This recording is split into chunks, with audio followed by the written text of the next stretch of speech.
Asthma ಸಮಸ್ಯೆ ಎದುರಿಸುತ್ತಿರುವವರು ಹೆಜ್ಜೆ ಹೆಜ್ಜೆಗೂ ಎಚ್ಚರಿಕೆ ವಹಿಸಲೇಬೇಕು. ಸಣ್ಣ ಪುಟ್ಟ ಅಲರ್ಜಿ ಎದುರಾದರೂ ಸಮಸ್ಯೆ ಬಿಗಡಾಯಿಸಬಹುದು. ಹೀಗಾಗಿ ಅಸ್ತಮಾ ಬಗ್ಗೆ ಭಯ ಬೇಡ, ಸರಳವಾಗಿ ಹೀಗೆ ನಿಯಂತ್ರಿಸಿ.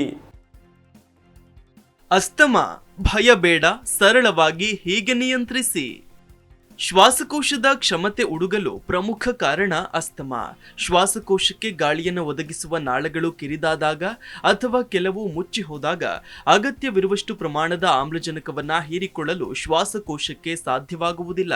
ಹಾಗಾಗಿ ಹೆಚ್ಚಿನ ಆಮ್ಲಜನಕದ ಅಗತ್ಯವಿರುವಾಗ ಇದನ್ನ ಪೂರೈಸಲು ಸಾಧ್ಯವಾಗದೆ ದೇಹಕ್ಕೆ ಕತ್ತಲೆ ಕವಿಯುತ್ತದೆ. ಒಂದು ಉಸಿರಿನಲ್ಲಿ ಪಡೆಯಬೇಕಾದ ಆಮ್ಲಜನಕವನ್ನು ಪಡೆಯಲು ಕೆಲವಾರು ಬಾರಿ ಉಸಿರಾಡಬೇಕಾಗುತ್ತದೆ. ಇದನ್ನೇ ಅಸ್ತಮಾ ಎನ್ನಲಾಗುತ್ತದೆ. ಅಸ್ತಮಾ ರೋಗ ಇಂದು ಹೆಚ್ಚು ವ್ಯಾಪಕವಾಗಿದ್ದು ಭಾರತದಲ್ಲಿ ಪ್ರತಿ 10 ಜನರಲ್ಲಿ ಒಬ್ಬರಿಗಾದರೂ ಅಸ್ತಮಾ ಇದೆ. ವೈದ್ಯಕೀಯ ಭಾಷೆಯಲ್ಲಿ ಅಸ್ತಮ್ಯಾಟಿಕ್ ಬ್ರಾಂಕೈಟಿಸ್ ಎಂದು ಕರೆಯುತ್ತಾರೆ. ಬ್ರಾಂಕೈಟಿಸ್ ಎಂದರೆ ಶ್ವಾಸನಾಳಗಳಾದ ಬ್ರಾಂಕಿಯಲ್ ನಾಳಗಳಿಗೆ ಆಗಿರುವ ತೊಂದರೆ ಅಂತ ಅರ್ಥ.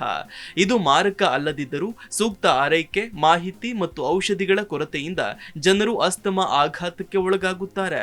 ಒಂದ್ ವೇಳೆ ಅಗತ್ಯವಿರುವಷ್ಟು ಆಮ್ಲಜನಕ ಪೂರೈಸಲು ಸಾಧ್ಯವಾಗದೆ ಹೆಚ್ಚು ಒತ್ತಡ ಹೇರುವಾಗ ಈಗಾಗಲೇ ಸಂಕುಚಿತಗೊಂಡಿದ್ದ ಶ್ವಾಸನಾಳಗಳು ಇನ್ನಷ್ಟು ಸಂಕುಚಿತಗೊಳ್ಳುತ್ತಾ ಮುಚ್ಚಿಯೇ ಹೋಗಿ ಆಮ್ಲಜನಕ ನೀಡಲು ಸಾಧ್ಯವಾಗದೆ ಸ್ಥಗಿತಗೊಂಡು ಎದುರಾಗುವ ಸಮಸ್ಯೆಗೆ ಅಸ್ತಮಾಘಾತ ಎಂದು ಕರೆಯುತ್ತಾರೆ.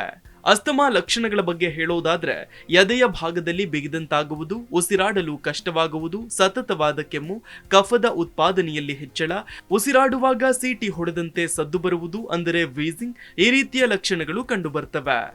ಇನ್ನು ಅಸ್ತಮಾ ಸಮಸ್ಯೆ ಕುರಿತಂತೆ ಹೋಮಿಯೋಕೇರ್ ಇಂಟರ್ನ್ಯಾಷನಲ್ನ ತಜ್ಞ ವೈದ್ಯರಾದ ಡಾಕ್ಟರ್ ಆನಂದ್ ಅವರು ಮಾತನಾಡಿದ್ದಾರೆ. ಬನ್ನಿ ನೋಡೋಣ. ಅಸ್ತಮಾ ಅನ್ನೋದು ಒಂದು ಸಾಮಾನ್ಯವಾಗಿ ಒಂದು ದೀರ್ಘಕಾಲದ ಒಂದು ಶ್ವಾಸಕೋಶಕ್ಕೆ ಸಂಬಂಧಪಟ್ಟಂಥ ಒಂದು ಸಮಸ್ಯೆ. ಉಸಿರಾಡುವಂಥ ಒಂದು ನಾಳದಲ್ಲಿ ಎಸ್ಪೆಷಲಿ ಬ್ರಾಂಕೈಯಲ್ಲಿ ಆಗ್ತಕ್ಕಂಥ ಒಂದು ನ್ಯಾರೋಯಿಂಗ್ ಅಥವಾ ಕನ್ಸ್ಟ್ರಿಕ್ಷನ್ ಅಂತ ಏನು ಹೇಳ್ತೀವಿ. ಸೊ ಆ ಒಂದು ಕಾರಣದಿಂದ ಏನಾಗುತ್ತೆ, ಉಸಿರಾಟದಲ್ಲಿ ಹೇರ್ಪೇರ್ ಆಗುವಂಥದ್ದು, ಬ್ರೆತ್ಲೆಸ್ನೆಸ್ ಅಥವಾ ವೀಸಿಂಗ್ ಅಂತ ಹೇಳ್ತೀವಿ. ಸೊ ಈ ಥರದ ಒಂದು ಸಮಸ್ಯೆ ಉಂಟಾದಂಥ ಒಂದು ಕಂಡೀಷನ್ನ ನಾರ್ಮಲ್ ಆಗಿ ಅಸ್ತಮಾ ಅಥವಾ ಅಸ್ಟ್ಮ್ಯಾಟಿಕ್ ಅಟ್ಯಾಕ್ ಅಂತ ಹೇಳ್ತಕ್ಕಂಥದ್ದು ಇರುತ್ತೆ.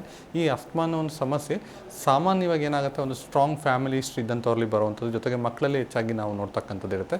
ಇದು ಹೊರತಾಗಿ ಕೂಡ ಅಡಲ್ಟ್ಸಲ್ಲಿ ಕೂಡ ಕಾಣಿಸ್ಕೊಳ್ಳುವಂಥದ್ದು ಇರುತ್ತೆ. ಯಾರಲ್ಲಿ ಒಂದು ಅಲರ್ಜಿ ಸಮಸ್ಯೆ ಇರುತ್ತೆ ಲಾಂಗ್ ಟರ್ಮಲ್ಲಿ, ಅಂಥವ್ರಲ್ಲಿ ಒಂದು ಅಸ್ತಮಾಗಿ ಕನ್ವರ್ಟ್ ಆಗುವಂಥ ಒಂದು ಚಾನ್ಸಸ್ ಇರುತ್ತೆ. ಜೊತೆಗೆ ಡೈರೆಕ್ಟಾಗಿ ಅಸ್ತಮಾ ಅನ್ನೋ ಒಂದು ಸಮಸ್ಯೆ ಕೂಡ ತುಂಬ ಜನರಲ್ಲಿ ಬರ್ತಕ್ಕಂಥದ್ದು ಇರುತ್ತೆ. ಮುಖ್ಯವಾಗಿ ಕಾರಣಗಳನ್ನ ನಾವು ನೋಡಿದಾಗ ಒಂದು ಅನುವಂಶೀಯತೆ ಅನ್ನೋದು ಒಂದು ಕಾರಣ ಆಗುತ್ತೆ. ಜೊತೆಗೆ ಅಲರ್ಜೆನ್ಸ್ ಅಂತ ನಾವು ನೋಡಿದಾಗ ಡಸ್ಟ್ ಅಲರ್ಜಿ ಆಗಿರ್ಬೋದು, ಅಥವಾ ಸ್ಮೋಕ್ ಆಗಿರ್ಬೋದು, ಪೋಲನ್ ಗ್ರೈನ್ಸ್ ಆಗಿರ್ಬೋದು, ಅನಿಮಲ್ ಡ್ಯಾಂಡರ್, ಈ ಥರದ್ದೆಲ್ಲ ಕಾರಣದಿಂದ, ಅಥವಾ ಕೋಲ್ಡ್ ಫುಡ್ ಆ್ಯಂಡ್ ಡ್ರಿಂಕ್ಸ್, ಅಥವಾ ವಿಂಟರ್ ಕ್ಲೈಮೇಟ್, ಈ ಥರದ್ದೆಲ್ಲದು ಕೂಡ ಟ್ರಿಗರಿಂಗ್ ಫ್ಯಾಕ್ಟರ್ಸ್ ಆಗಿ ಒಂದು ಅಸ್ತಮಾ ಸಮಸ್ಯೆಯಲ್ಲಿ ಒಂದು ಕಾರಣ ಆಗ್ತಕ್ಕಂಥದ್ದು ಇರುತ್ತೆ. ಇದ್ರ ಜೊತೆಗೆ ಹೋಮಿಯೋಪತಿ ಟ್ರೀಟ್ಮೆಂಟಲ್ಲಿ ಮುಖ್ಯವಾಗಿ ಈ ಒಂದು ಅಸ್ತಮಾ ಸಮಸ್ಯೆ ಬರೋದಕ್ಕೆ ಮುಖ್ಯವಾದಂಥ ಕಾರಣ ಅಂತಂದರೆ ರೋಗ ನಿರೋಧಕ ಶಕ್ತಿ ಯಾರಲ್ಲಿ ಕಡಿಮೆ ವೀಕ್ ಆಗಿರುತ್ತೆ, ಸರಿಯಾಗಿ ಫಂಕ್ಷನ್ ಮಾಡ್ತಿರೋದಿಲ್ಲ, ಅಂಥವರಲ್ಲಿ ಈ ಒಂದು ಅಸ್ತಮಾ ಅಥವಾ ಅಲರ್ಜಿ ಸಮಸ್ಯೆ ನಾವು ಹೆಚ್ಚಾಗಿ ನೋಡ್ತಕ್ಕಂಥದ್ದು ಇರುತ್ತೆ. ಸೊ ಹಾಗಾಗಿ ಆ ಒಂದು ರೋಗ ನಿರೋಧಕ ಶಕ್ತಿ ಅಥವಾ ರೋಗ ಪ್ರತಿರೋಧಕ ಶಕ್ತಿನ ಇಂಪ್ರೂವ್ ಮಾಡೋದ್ರ ಜೊತೆಗೆ ಈ ಒಂದು ಅಲರ್ಜಿಕ್ ರಿಯಾಕ್ಷನ್ಸ್ ಇಂಟರ್ನಲ್ಲಿ ಏನು ಟ್ರಿಗರ್ ಆಗ್ತಾ ಇದೆ, ಸೊ ಅದನ್ನ ಕಂಟ್ರೋಲ್ ಮಾಡೋ ಥರ ಹೋಮಿಯೋಪತಿ ಮೆಡಿಸಿನ್ಸ್ನ ರೆಕಮೆಂಡ್ ಮಾಡೋದ್ರಿಂದ ಒಂದು ಸಂಪೂರ್ಣವಾಗಿ ಶಾಶ್ವತವಾದಂಥ ಒಂದು ಪರಿಹಾರ ಹೋಮಿಯೋಕೇರ್ ಇಂಟರ್ನ್ಯಾಷನಲ್ ಕ್ಲಿನಿಕಲ್ಲಿ ಸಿಗುತ್ತೆ ಅಂತ ಹೇಳ್ಬೋದು. ಸೊ ಹಾಗಾಗಿ ಯಾವುದೇ ಥರದ ಒಂದು ಅಸ್ತಮಾ ಅಥವಾ ಅಲರ್ಜಿ ಸಮಸ್ಯೆ ಇದೆ ಅಂತ ಅಂದಾಗ ಆದಷ್ಟು ಬೇಗನೆ ಅದನ್ನ ಗುರುತಿಸಿ ಅದಕ್ಕೆ ಒಂದು proper treatment, especially homeopathy medications, ಅದರಲ್ಲಿ ಕಾನ್ಸ್ಟಿಟ್ಯೂಷನಲ್ ಟ್ರೀಟ್ಮೆಂಟ್ ಅನ್ನೋದನ್ನ ತಗೊಂಡಲ್ಲಿ ಬೇಗನೆ ಸಮಸ್ಯೆನ ಸರಿಪಡಿಸೋದಕ್ಕೂ ಸಾಧ್ಯ ಆಗುತ್ತೆ, ಕ್ಯೂರ್ ಮಾಡೋವಂಥ ಒಂದು ಚಾನ್ಸಸ್ ಕೂಡ ಹೆಚ್ಚಾಗುತ್ತೆ ಅಂತ. ಅಸ್ತಮಾ ಇದ್ದಾಗ ನಿಮಗೆ ಅಲರ್ಜಿ ಕಾರಕವಾಗಿರುವ ಕಣಗಳು ಯಾವ್ಯಾವು, ಹಾಗೆ ಯಾವ ವಸ್ತುಗಳು ಉಸಿರಿನ ಮೂಲಕ ಒಳಬಂದಾಗ ಉರಿ ಎದುರಾಗುತ್ತವೆ ಎನ್ನುವುದನ್ನ ಗಮನಿಸಿ. ಈಗಾಗಲೇ ನಿಮಗೆ ಇರುವ ಸ್ಥಿತಿ ಕೊಂಚ ಹೆಚ್ಚಿದಂತೆ ಕಾಣಿಸಿಕೊಂಡ್ರೆ ಇದಕ್ಕೆ ಆ ಸಮಯದಲ್ಲಿ ಮತ್ತು ಆ ಸ್ಥಳದಲ್ಲಿದ್ದ ಯಾವ ಅಂಶ ಕಾರಣ ಆಗಿರಬಹುದು ಅನ್ನೋದನ್ನ ಅವಲೋಕಿಸಿ, ಕೊಂಚ ಸೂಕ್ಷ್ಮವಾಗಿ ಗಮನಿಸಿ. ನಿಮಗೆ ಸಾಧ್ಯವಾಗದಿದ್ದರೆ ನಿಮ್ಮ ಆಪ್ತರಿಗೆ ಈ ಕೆಲಸ ಮಾಡಲು ಕೇಳಿಕೊಳ್ಳಿ. ಕೊಂಚ ಹುಡುಕಾಡಿದರೆ ಇದನ್ನ ಕಂಡುಕೊಳ್ಳೋದು ಅಷ್ಟು ಕಷ್ಟವಲ್ಲ. ಒಂದಕ್ಕಿಂತ ಹೆಚ್ಚು ವಸ್ತುಗಳು ಕಾರಣ ಅಲರ್ಜಿ ಕಾರಕಗಳು ಅಂತ ಕಂಡು ಬಂದರೂ ಕೂಡ ಇದನ್ನ ಬರೆದಿಡಿ, ನೆನಪಿನಲ್ಲಿಡಿ. ಮುಂದಿನ ಬಾರಿ ಇನ್ನೊಂದು ಸ್ಥಳದಲ್ಲಿ ಈ ಪರಿಸ್ಥಿತಿ ಎದುರಾದಾಗ ಅಲ್ಲಿನ ವಸ್ತುಗಳ ಬಗ್ಗೆಯೂ ಬರೆದಿಡಿ.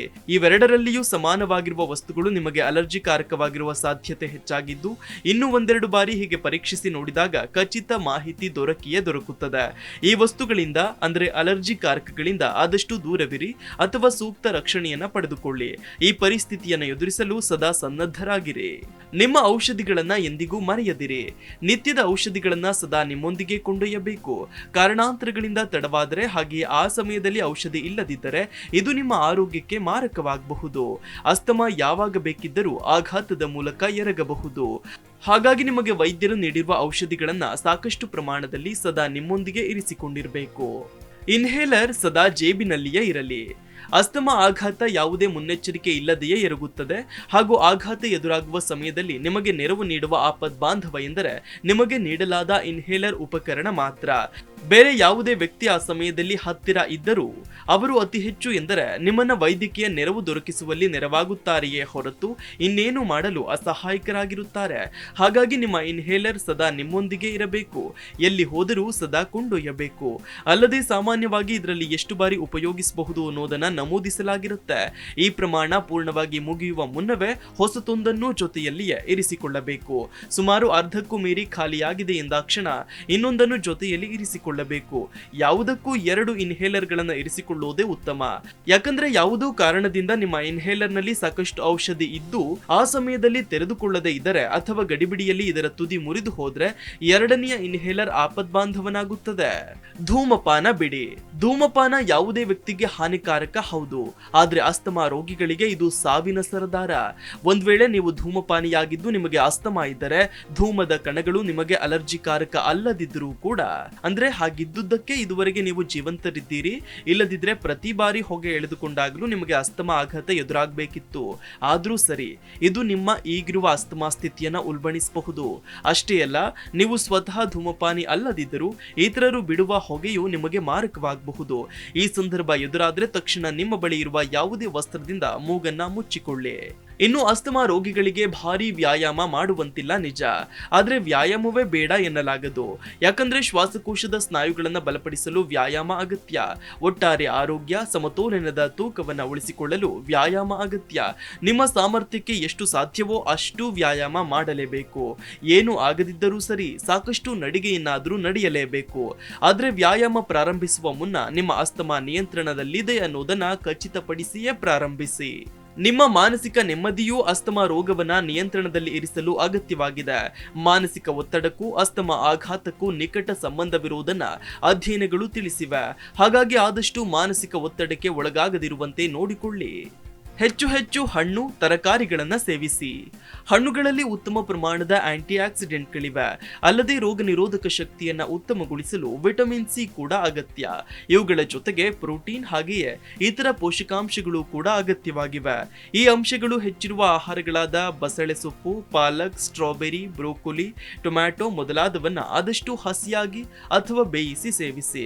ಅಸ್ತಮಾ ಲಕ್ಷಣಗಳಿದ್ದರೆ ಆಹಾರ ಕ್ರಮದಲ್ಲಿ ಕೊಂಚ ಬದಲಾವಣೆ ಮಾಡಿಕೊಳ್ಳುವ ಮೂಲಕ ಸಾಕಷ್ಟು ಪ್ರಯೋಜನವನ್ನ ಪಡೆಯಬಹುದು. ಆದ್ರೆ ನಿಮ್ಮ ಅಸ್ತಮಾ ಎಷ್ಟರ ಮಟ್ಟಿಗೆ ಉಲ್ಬಣಿಸಿದೆ ಅನ್ನುವ ಅಂಶವನ್ನ ಪರಿಗಣಿಸಿ ವೈದ್ಯರೇ ನಿಮಗೆ ಸೂಕ್ತವಾದ ಆಹಾರವನ್ನ ಸೂಚಿಸುತ್ತಾರೆ. ಹಾಗಾಗಿ ವೈದ್ಯರ ಸಲಹೆ ಇಲ್ಲದೆ ನೀವಾಗಿಯೇ ಬೇರಾವುದೇ ಆಹಾರವನ್ನ ಪ್ರಯತ್ನಿಸಲು ಹೋಗದಿರಿ.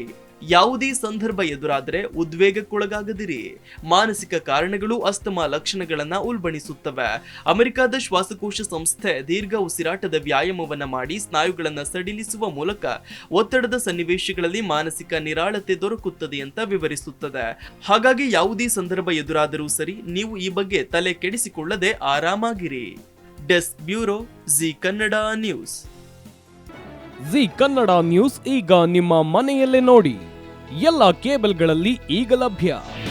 ನಿಮ್ಮ ನೆಚ್ಚಿನ ಜಿ ಕನ್ನಡ ನ್ಯೂಸ್ ಈಗ ಸನ್ ಡೈರೆಕ್ಟ್ ನಲ್ಲಿ number 292, Tata play number 1664, Jio TV number 1334, NXT digital number 30, in cable number 30, city networks 51, U digital number 162, GTPL number 17, Rockline telecommunications number 42, Shri Basaveshwara cable number 168, rural cable network 60, Vinayaka digital 57, Abhishek cable 821, city channel 53, Siddeshwara cable network 57, V4 digital Infotech 628, Surya digital networks 53, Gajanan digital number 836, Malnad infotech private limited number